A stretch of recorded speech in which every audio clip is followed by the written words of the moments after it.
Olá, Carlos Borges aqui para mais uma reflexão do nosso canal Comunidade Moriá. E hoje vamos falar a reflexão, mas quando chegou a plenitude do tempo. O nosso texto se encontra em Gálatas, no capítulo 4, no verso 4, que diz assim: mas ao chegar à plenitude dos tempos, Deus enviou o seu Filho, nascido de mulher e sujeito à lei, para pagar a alforria daqueles que estão sujeitos à lei, para que nos seja dado ser filhos adotivos. Na NVI nós lemos: mas quando chegou a plenitude do tempo, Deus enviou o seu Filho, nascido de mulher, nascido debaixo da lei. Hoje quero refletir com vocês sobre a profundidade do que Paulo escreve nesse texto de Gálatas. Mas quando chegou a plenitude do tempo, ele começa dizendo: essa frase é como uma janela aberta para contemplarmos o mistério e a beleza do plano de Deus. Esse versículo fala do tempo, fala de tempo de promessa e de redenção. Ele nos convida a pensar na história da humanidade, nos propósitos eternos de Deus e, mais importante, na centralidade de Cristo em tudo isso. Então, vamos juntos meditar sobre o significado de a plenitude do tempo, o envio do Filho de Deus e o que isso representa para nós hoje. A plenitude do tempo. O que significa a plenitude do tempo? Paulo não está falando de um momento qualquer, ele está apontando para o momento exato em que Deus decidiu intervir na história humana, enviando seu Filho. Na língua original, a palavra usada para plenitude carrega a ideia de algo completo, maduro, pronto. Deus escolheu o tempo perfeito para cumprir suas promessas. Quando olhamos para a história, percebemos como tudo estava preparado. O mundo estava unificado sob o Império Romano, facilitando a disseminação da mensagem. Havia uma língua comum, o grego, permitindo que as boas novas fossem comunicadas às muitas nações. O povo de Deus, os judeus, estava esperando ansiosamente o Messias, pois as promessas feitas pelos profetas apontavam para aquele momento. Mas o tempo perfeito não era apenas uma questão histórica. Era um momento divino em que Deus decidiu agir, mostrando que Ele é soberano sobre o tempo e sobre a história. Deus enviou o seu Filho, que tabernaculou, montou tenda entre nós, entrou no tempo histórico da humanidade. Deus enviou o seu Filho. A frase Deus enviou o seu Filho nos revela algo essencial sobre a natureza de Jesus. Ele é o Filho eterno de Deus. Não foi criado, mas enviado.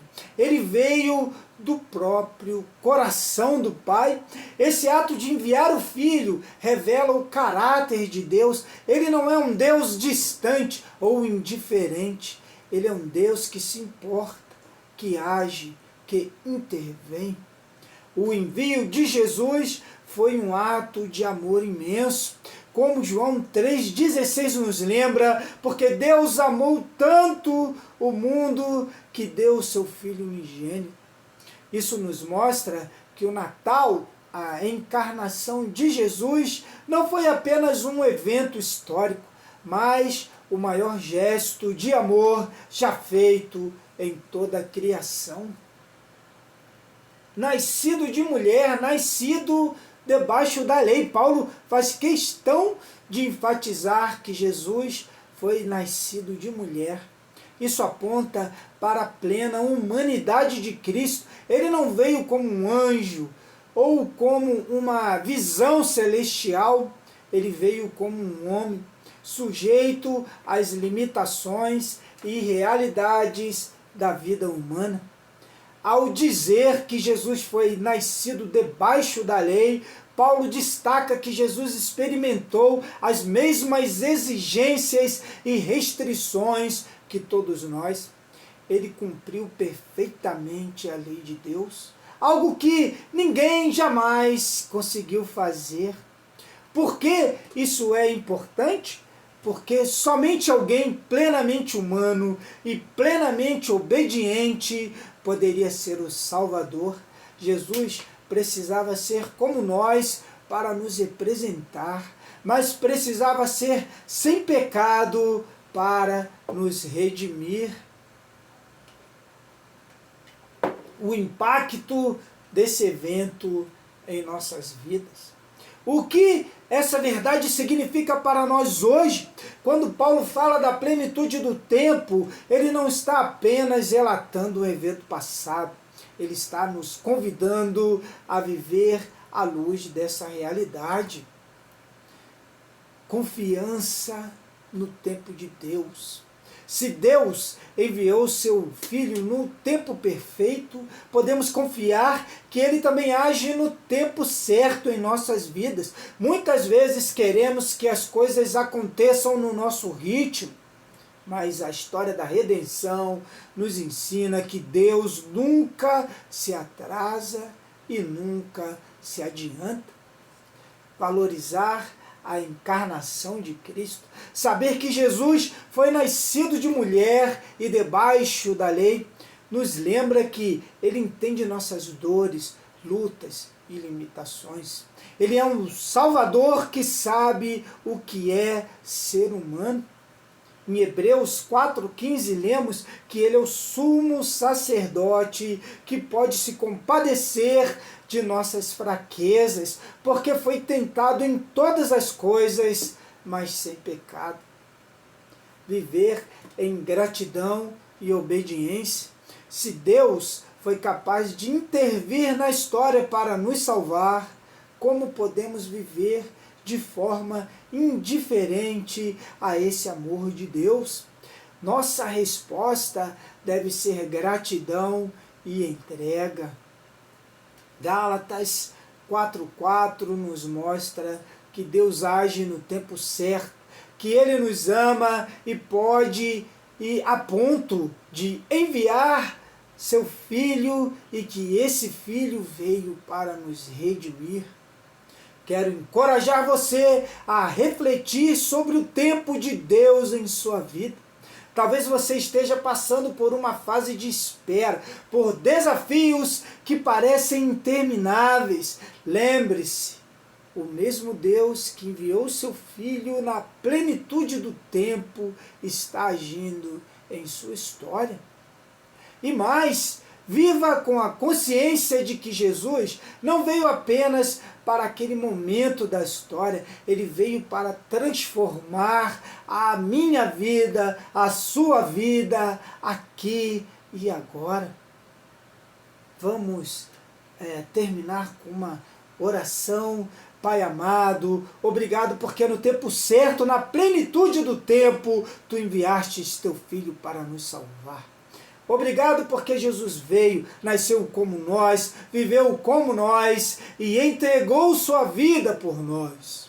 Ajuda-nos a confiar no Teu tempo, a viver com gratidão por Tua obra e a sermos testemunhas do Teu amor. Ensina-nos a descansar em tua soberania e a responder ao teu chamado com obediência, em nome de Jesus. Amém. Que essa reflexão sobre Gálatas 4:4 encha o seu coração de esperança e confiança no plano perfeito de Deus. Que Deus o abençoe ricamente. Carlos Borges, Comunidade Moriá, onde a fé encontra propósito.